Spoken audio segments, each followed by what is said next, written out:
जीवन में अभी उस असली उड़ान बाकी है। हमारे इरादों का अभी इम्तिहान बाकी है। अभी तो नापी है हमने मुट्ठी भर ज़मीन, अभी तो नापने के लिए सारा आसमान बाकी है। तो जय हिंद साथियों, मैं आपके साथ आपका साथी अपने प्लेटफॉर्म इजी ट्रैक पर बात करता हूं CET 10+2 स्तर को लेकर 20 दिन की अंतिम रणनीति को लेकर।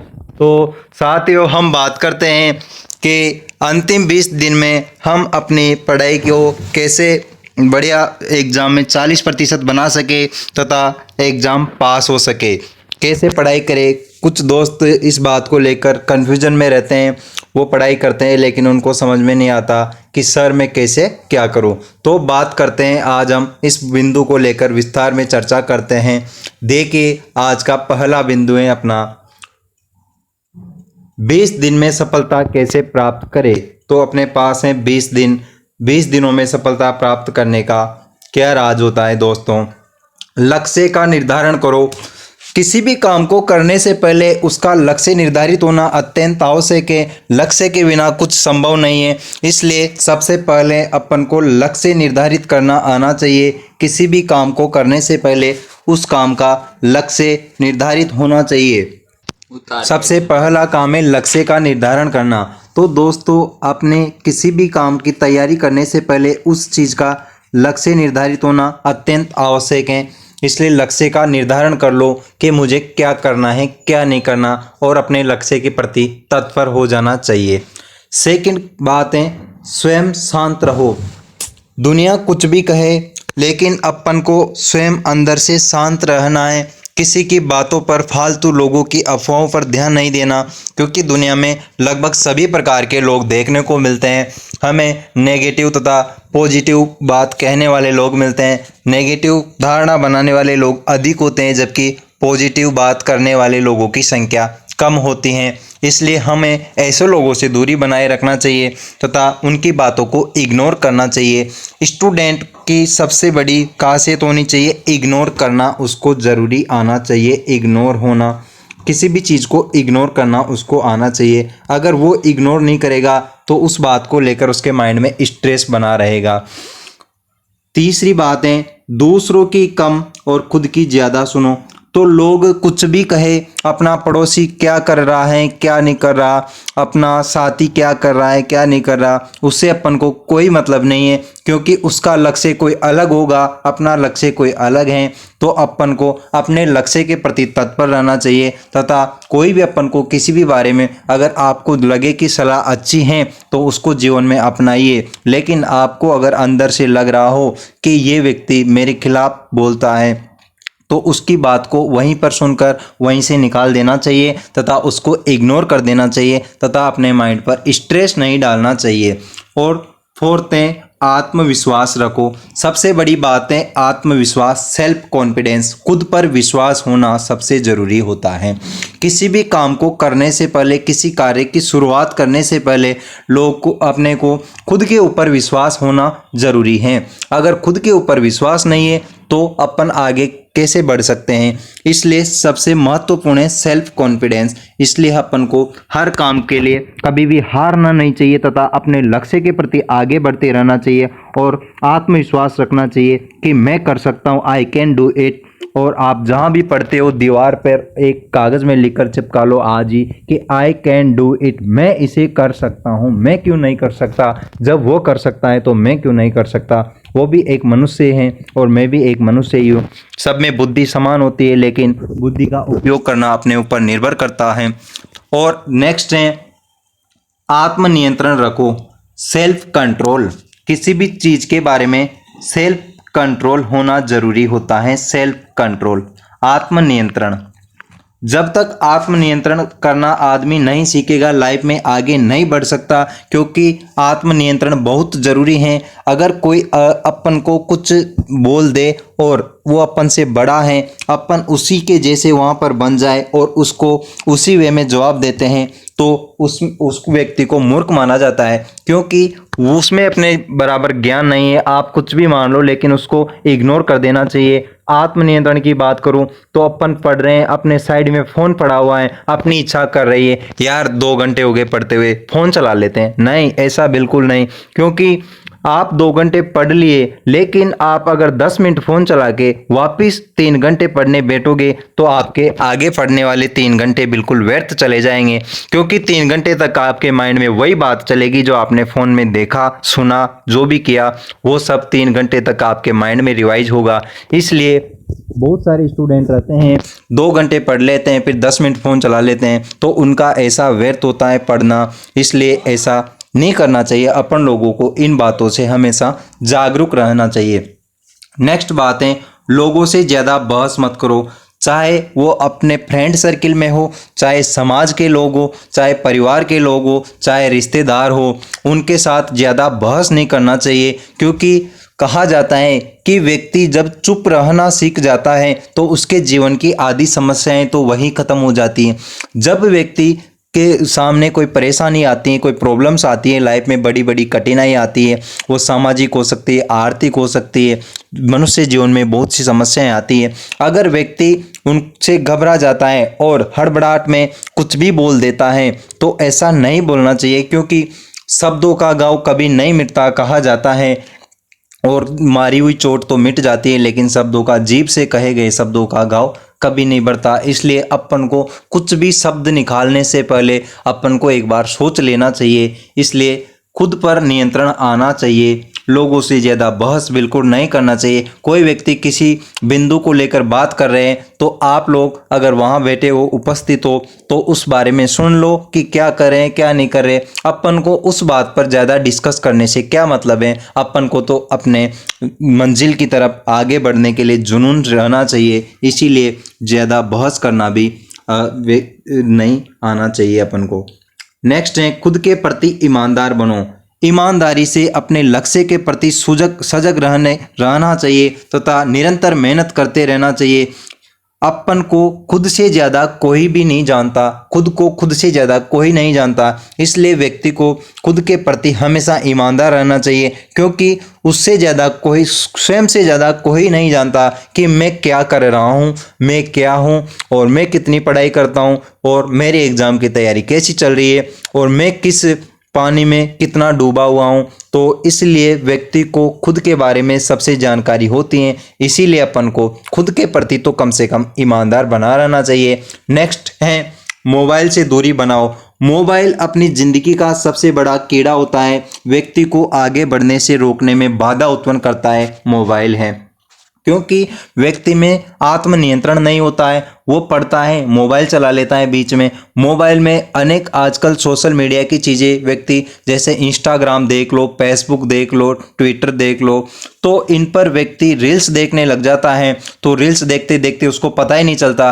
कब 1 घंटा गुजर गया। किसी का मैसेज आ गया तो मैसेज का जवाब देने के बाद वो रील देखने लग जाता है। कैसे 1 घंटा गुजर गया उसको पता ही नहीं चलता। इसीलिए मोबाइल को पढ़ते वक्त स्विच ऑफ करके दूसरे रूम में रख देना चाहिए और मोबाइल की तरफ देखना भी नहीं चाहिए। जब अपन अपनी दैनिक दिनचर्या से फ्री हो जाते हैं, पढ़ाई करके फ्री हो जाते हैं, उसके बाद मोबाइल को आप लोग संभाल सकते हो। मोबाइल में लेकिन सोशल मीडिया की चीज़ें बिल्कुल नहीं होना चाहिए। मोबाइल होना चाहिए केवल घर वालों से बात करने के लिए, तथा कोई बच्चा ऑनलाइन पढ़ता है तो ऑनलाइन क्लास देखने के लिए उसका उपयोग करना चाहिए। फालतू की चीज़ों में मोबाइल का यूज नहीं करना चाहिए। नेक्स्ट है, अपने लक्ष्य को पाने के लिए खूब मेहनत करो। यार आप लोग अपने लक्ष्य के लिए ही मेहनत नहीं करोगे तो किसके लिए आप लोग मेहनत करोगे। इसलिए अपने लक्ष्य के लिए जितनी मेहनत आप लोग दिन रात कर सकते हो करते रहना चाहिए, क्योंकि आजकल कंपटीशन दिन प्रतिदिन बहुत बढ़ता जा रहा है। जितनी मेहनत करोगे उतनी कम है। आप लोग सोच रहे हो कि मेरा 5-6 घंटे पढ़ने से काम चल जाएगा। नहीं बेटे दोस्त, कभी भी 5-6 घंटे पढ़ने से काम नहीं चलने वाला, क्योंकि लोग 18-18 घंटे पढ़ाई करते हैं। कंपटीशन बहुत बढ़ता जा रहा है। इसीलिए अपन को भी दिन में कम से कम 12 घंटे पढ़ाई करनी चाहिए। 12 से 14 घंटे प्रतिदिन पढ़ाई करनी चाहिए। और पढ़ाई नोटिफिकेशन आने के बाद नहीं, बल्कि साल 2 साल पहले से रणनीति बना लेनी चाहिए कि मुझे कैसी पढ़ाई करनी है और मेरे को न केवल एग्जाम में पास होना है, बल्कि जनरल फाइट करना है और सीट निकालें। मेरिट लिस्ट में मेरा नाम टॉप 10 में होना चाहिए और होम डिस्ट्रिक्ट में मेरे को ज्वाइनिंग मिलनी चाहिए। ऐसा जुनून अगर जिस व्यक्ति में होगा तो वह कंपटीशन के फर्स्ट एग्ज़ाम के, अपनी लाइफ के फर्स्ट एग्ज़ाम को फाइट कर सकता है। और जिस दिन रिजल्ट आएगा तो उसके पिता की आंखों में खुशी के आंसू होना चाहिए कि मेरे बेटे ने मेरे लिए बहुत कुछ करके दिखाया है और मैंने मेरी औलाद को पाला था तो उसने उसका परिणाम भी बहुत अच्छा लाया है। तो अपने माता पिता की आंखों में उस दिन चमक होनी चाहिए। न अगर पड़ोसी का बेटा भी तैयारी कर रहा है और आप भी तैयारी कर रहे हो, मान लो आपका सिलेक्शन नहीं हुआ और पड़ोसी के बेटे का सिलेक्शन हो गया और पड़ोसी आपके पिता से पूछे कि आपका बेटा भी तैयारी कर रहा था ना, उसका क्या हुआ, उस टाइम पर आपके पिता की नज़रें नीचे झुकी हुई नहीं होना चाहिए। और अगर नज़रें नीचे झुकी हुई होगी तो उसका कारण केवल और केवल आप होंगे और नज़रें उठाना चाहते हो और अपने पिता को भी छाती ठोक कर जवाब दिलवाना चाहते हो तो वह भी आप ही हो। आप भी बोले उस टाइम पे, आपके पिता बोले कि अगर तूने शेर पाला है तो मैंने भी सवा शेर पाला है और तेरे बेटे का सिलेक्शन हुआ है तो मेरे बेटे का भी सिलेक्शन हुआ है। इसीलिए आप लोगों को इन सब बातों का ध्यान रखना चाहिए। नेक्स्ट है, माँ बाप को धोखा मत दो।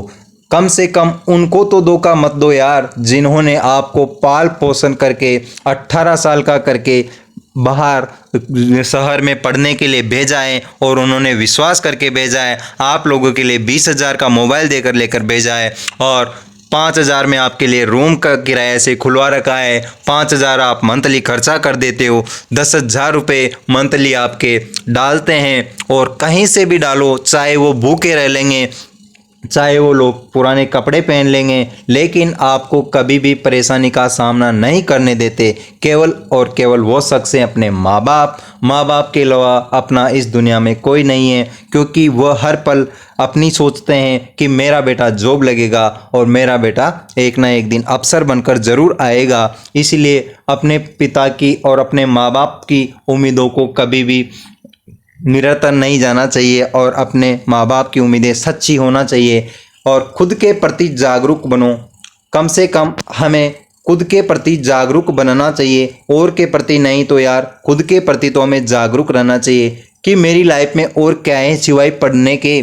अच्छा खाओ, अच्छा पहनो और अच्छा पढ़ो, खूब सो, खूब पढ़ो। इसीलिए अपनी ज़िंदगी में अपन को पहला प्राथमिक उद्देश्य होना चाहिए केवल और केवल पढ़ना। नेक्स्ट है, सूर्य उदय से पहले उठो। कोई बोले कि सर सूर्य उदय से पहले कैसे उठ सकते हैं, ये कैसे आपने बोल दिया। हाँ, आपको सूर्य उदय से पहले ही उठना होगा। जो लोग 4 बजे उठकर पढ़ना शुरू कर देते हैं वो उन लोगों को महान माना जाता है, क्योंकि इस दुनिया में जितने लोग ज़्यादातर सफल होते हैं वो सुबह सूर्य उदय से पहले अपने बिस्तर छोड़ देते हैं, क्योंकि जब सूर्य उदय हो जाता है उसके बाद तो आलसी लोगों का उठना माना जाता है। आप तो इस देश के युवा हो, आने वाली भविष्य में आप ही इस देश के महान हो। इसीलिए आपको 4 बजे अपने बिस्तर से उठ जाना चाहिए तथा अपने लक्ष्य की प्राप्ति की प्रति तत्पर लगना चाहिए। अर्ली मॉर्निंग को आपको पढ़ाई शुरू कर देनी चाहिए। बेटा अगर आप सुबह जल्दी उठते हो तो आप लोगों को दूसरों लोगों से पहले सफलता मिलेगी। यह एक कंसेप्ट मान लो आप। रोज समय पर अपना पूरा काम पूरा करें। डेली का काम डेली करना चाहिए। कुछ लोग सोचते हैं कि यार मैं कल पढ़ना शुरू कर दूंगा, मैं परसों शुरू कर दूंगा, मैं आने वाली 1 तारीख को पढ़ना शुरू कर दूंगा, मैं इस मंडे से पढ़ना शुरू कर दूंगा, लेकिन अभी न तो उनका वो मंडे आया है न अभी उनकी 1 तारीख आई है। ऐसे लोग कभी भी जिंदगी में सफलता प्राप्त नहीं कर पाते। इसलिए आप लोगों को इन ऐसे लोगों से दूर रहना है तथा अपने लक्ष्य की प्राप्ति की प्रति सजग रहना है, जुनून रहना है और अपने प्रति लक्ष्य के प्रति जागरूक रहना है और अपने काम को डेली का डेली सुबह उठते ही 10 मिनट बैठकर हमको डेली की रणनीति बना लेनी चाहिए कि आज मुझे इस विषय का ये टॉपिक कंप्लीट करना है और फिर शाम को अपन को उस चीज़ का एनालिसिस जरूर करना है कि मैंने जो सुबह रणनीति बनाई है उसका पालन किया है नहीं किया, वो कंप्लीट पूरी की है ना नहीं की। अगर आपने वह फॉलो नहीं की तो आप में कुछ ना कुछ कमी है दोस्तों। इसलिए अपन को डेली की रणनीति बनाना चाहिए तथा उसी रणनीति के अनुसार उसी के टाइम टेबल को फॉलो करना चाहिए। नेक्स्ट है सोशल मीडिया से पूरी तरह दूर रहना चाहिए। विद्यार्थी जीवन में सोशल मीडिया से अपन को क्या काम, अपन को केवल अपने लक्ष्य से मतलब है। जब तक लक्ष्य की प्राप्ति नहीं हो जाती तब तक रुकना नहीं है दोस्तों। इसीलिए लक्ष्य के प्रति सजग रहना है और सोशल मीडिया से बिल्कुल दूरी बनानी है। दोस्तों से, रिश्तेदारों से हाय हेलो करने की कोई ज़रूरी नहीं है। जब समय मिलता है बात कर लेते हैं, त्योहार पे घर जाते हैं तो सब मिल जाते हैं। इसीलिए दोस्तों से, सर्किल से दूर रहना चाहिए और अपन को केवल केवल पढ़ाई के प्रति ध्यान रखना चाहिए। तो थैंक यू दोस्तों, आप लोगों को अपने लक्ष्य के प्रति जागरूक रहना है।